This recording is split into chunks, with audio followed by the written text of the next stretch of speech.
Friends, ఈ వీడియోలో T Harv Eker వ్రాసిన ప్రఖ్యాతిగాంచిన secrets of the millionaire mind అనే సెల్ఫ్ హెల్ప్ పుస్తకంలోని మరికొన్ని సీక్రెట్స్ అయిన ధనవంతులు అద్భుతమైన ఫలితాలు ఎందుకు పొందుతారు, పేదలు నాసిరకం ఫలితాలు ఎందుకు పొందుతారు, 100 అడుగుల ఓక్ చెట్టు ఒకవేళ మానవ మనస్సు కలిగి ఉంటే కేవలం 10 అడుగులే పెరుగుతుందట. ఎందుకు? ధనవంతులు డబ్బును వారి కోసం కష్టపడి పనిచేసేలా చేస్తారు, పేదలు డబ్బు కోసం కష్టపడతారు. తదితర విషయాలు తెలుసుకుంటారు. ఇక ఆలస్యం లేకుండా మెయిన్ వీడియోలోకి వెళ్దామా? ధనవంతులు అద్భుతమైన ఫలితాలు పొందుతుండగా పేదలు నార్మల్ ఫలితాలు పొందుతారు.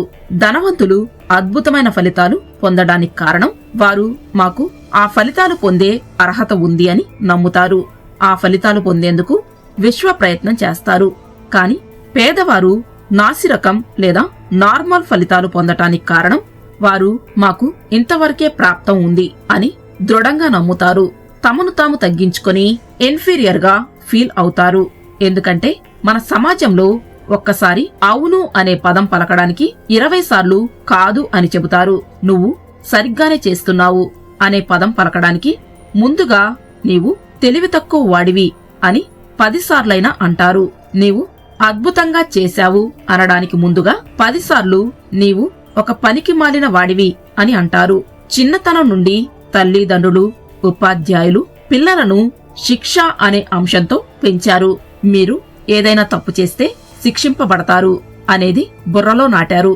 మరలా మతాల పరంగా కూడా తప్పు చేసిన వారు స్వర్గంలోకి వెళ్లలేరని, తప్పు చేసిన వారు నరకంలో రకరకాలుగా శిక్షించబడతారని, మీరు చెడ్డవారు కాబట్టి మీకు మిఠాయిలు లేవు అని చిన్నప్పుడు చెప్పిన మాటలు పెద్దయిన తరువాత మీరు చెడ్డవారు కాబట్టి మీకు డబ్బు లేదు అనే రూపాంతరం చెందింది.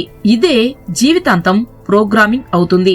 అందుకే రచయిత తన సెమినార్లలో ఇలా చెబుతారు, మీరు అర్హులా కాదా అనేది ముఖ్యం కాదు, మీరు ఎలాగైనా ధనవంతులు కావచ్చు, మీరు అర్హులు, మీరు అనర్హులు అని ముఖం మీద ముద్రలేమీ ఉండవు కదా. యద్భావం తద్భవతి లేదా where there is a will there is a way అన్నట్లు మనం అర్హులమనుకుంటే అర్హులుగా అవడానికి ప్రయత్నిస్తాము. అనర్హులుగా భావించినచో మీరెప్పటికీ అర్హులయ్యే అవకాశం ఉండదు. ఉదాహరణకు 100 అడుగుల ఓక్ చెట్టు ఒకవేళ మనిషి యొక్క మనస్సు కలిగి ఉంటే అది కేవలం 10 అడుగుల పొడవే పెరుగుతుంది. కాబట్టి మన ఆలోచన థింక్ వెరీ బిగ్ యాటిట్యూడ్ కలిగి ఉండాలి. మనం కుక్కను చూసి అనేక మంది నక్క నక్క అంటే కుక్క అని నమ్మినవాడు కూడా కుక్కను నక్క అని నమ్మే పరిస్థితి కలుగుతుందని తెలుసు కదా. తాడును చూసి పాము అని, పామును చూసి తాడు అని కొందరు భ్రమపడతారు కదా. కొంతమంది ధనవంతులు తమకు ఇతరులకు సాయం చేయడం మాకు చాలా ఆనందంగా ఉంటుంది అని చెప్పగా, ఇంకొంతమంది ధనవంతులను వారి డబ్బు వారిని లోభి మనస్తత్వంగా చేసి ఒకసారి లోభి మనస్తత్వంతో ఉండటం ప్రారంభం అయితే మరింత నీచమైన పిసినారిగా మారుస్తుంది. మీరు దయతో ఉంటే మిమ్మల్ని ఆ డబ్బు మరింత దయామయునిగా మారే అవకాశాన్ని అందిస్తుంది. అందువల్ల మిమ్మల్ని మీరు లక్షాధికారుల మాదిరిగా భావించుకుంటారు.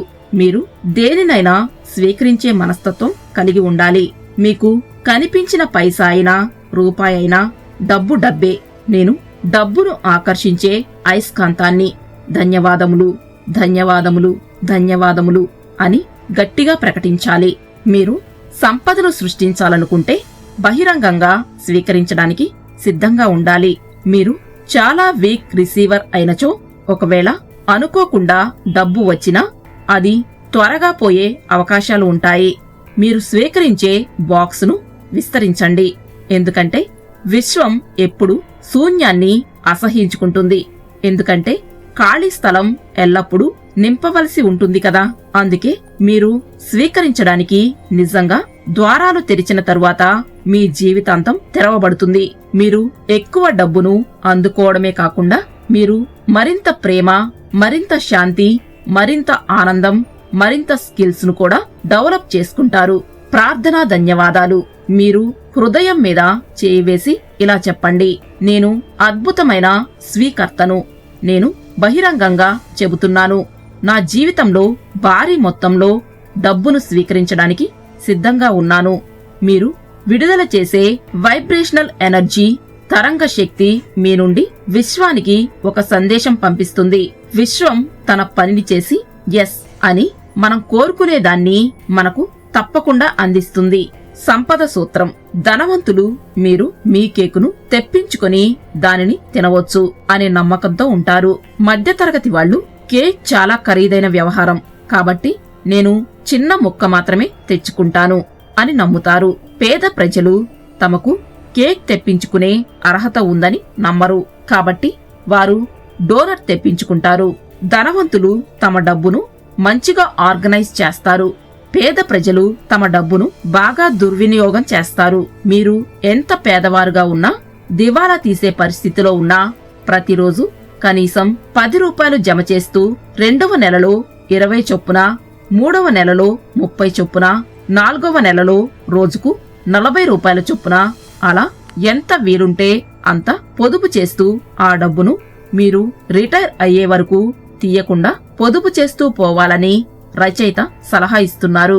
దీనివలన పనిచేయలేని స్థితిలో ఆ డబ్బు లక్షల రూపాయలతో వృద్ధి అయి ఉపయోగపడుతుందని, కనుక ప్రతి ఒక్కరూ ఆదాయంలో 10% పొదుపు చేయడం విధిగా చేయాలని ఇది ఒక సింపుల్ సంపద సూత్రమని తెలిపాడు. కాబట్టి ప్రతి నెల ఆర్థిక విజ్ఞానం పెంచుకోవాలి.